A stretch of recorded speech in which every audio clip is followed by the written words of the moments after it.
some random WoW tips and tricks and random facts in no particular order.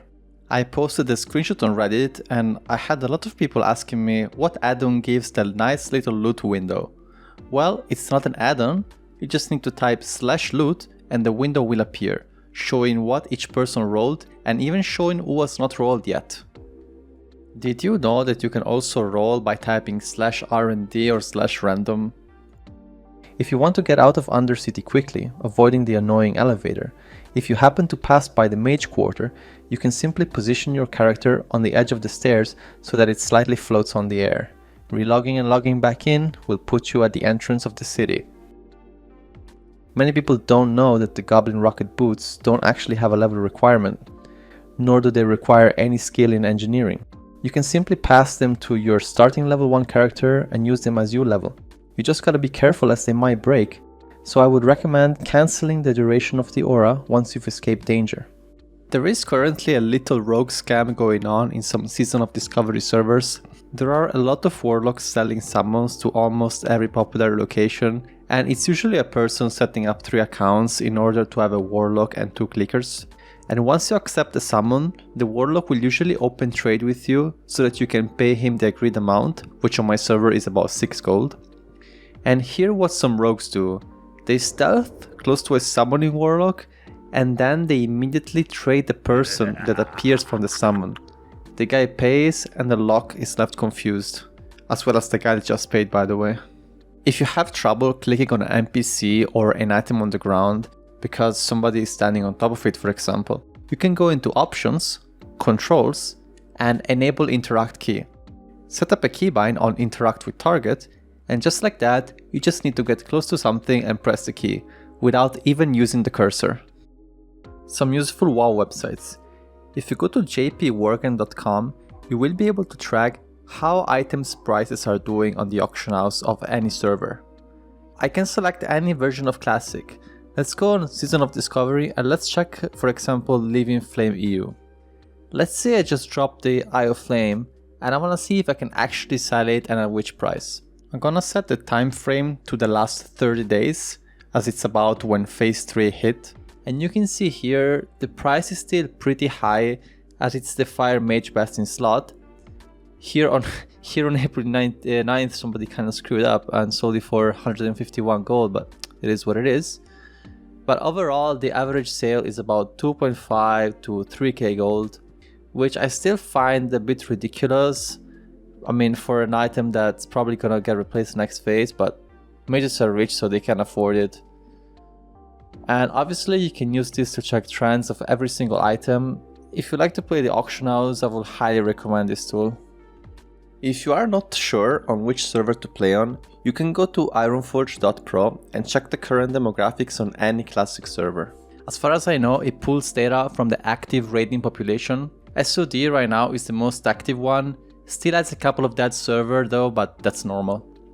You can also check the honorable kill rankings, item level rankings, and character armories.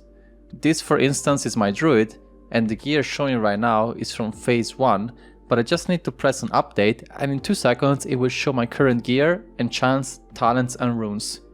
And you can do this to check the top players as well. When opening a ticket to customer support, if you put the reasoning under payments, it's been reported that your ticket will be taken care of way quicker, and you have more chances of talking to an actual human. Blizzard customer support has sadly fallen down during the last years, and most of the answers that you get are just bot automated responses, and this should help a little bit. One cool add-on that not many people know, you can download Narcissus from CurseForge. It shows your character stats in a nice looking way, and if you click on the item level badge, you can set up your equipment manager. It also allows for some graphic tricks, if you are looking to make something dumb for your guild or for yourself. If you right click on the add-on icon, you will enter photo mode. Here, you're able to remove your existing playable character and just move your avatar around, while also being able to add other players into the scene, which you can pose however you like with the available emotes. You can also find other NPCs that are present in the game, as well as having the ability to add chat bubbles and subtitles.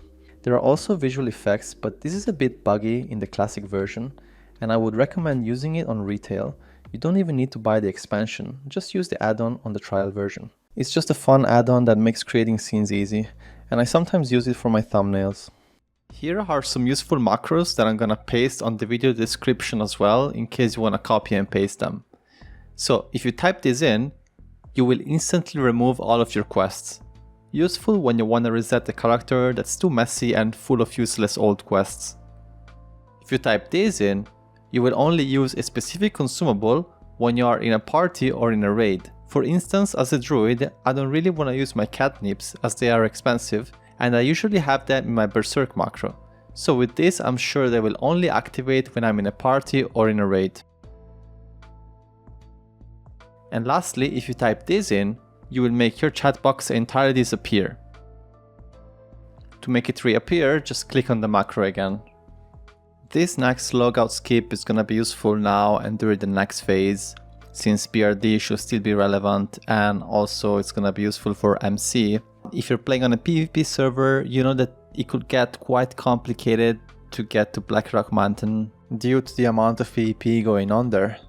So if you go to this cave and clear the elite, which should be easy as you will most likely be in a party, go on top of this rock, and as you're walking on the air, press logout or macro it to /camp, and after logging back in, you will be in front of BRD. You can portal your own characters even if they are on the same account, as long as you find someone to invite both of them into the same group. Just make a portal on your mage, then Alt F4 or log back into the same account. Do not log out as your character will then disappear, and then you log in your alt and take the portal.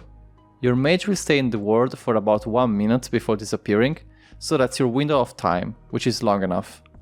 And you can also do this to buff yourself. With the new faction in Season of Discovery, Durotar Supply and Logistics for the Horde, and Azeroth Authority for the Alliance, if you get to Exalted, it's possible to get some really unique items for your alts or your twinks.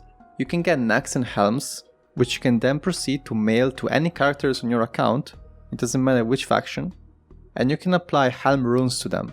So most runes don't have a level requirement, so as long as you can pick up the rune, if there is no quest that requires a specific level, you will be able to just get the rune and learn it. So here you can see on my level 1 hunter, I have the cat-like reflexes helm rune. Getting exalted with this faction was a super long grind. I had to farm hours and hours of level 50 mobs to drop the waylaid supplies, which have a very low drop chance. But eventually it ended. And I can't think of anything else, so that's all. So now I'm curious, which one of these did you actually find useful, and which one of these did you not know about?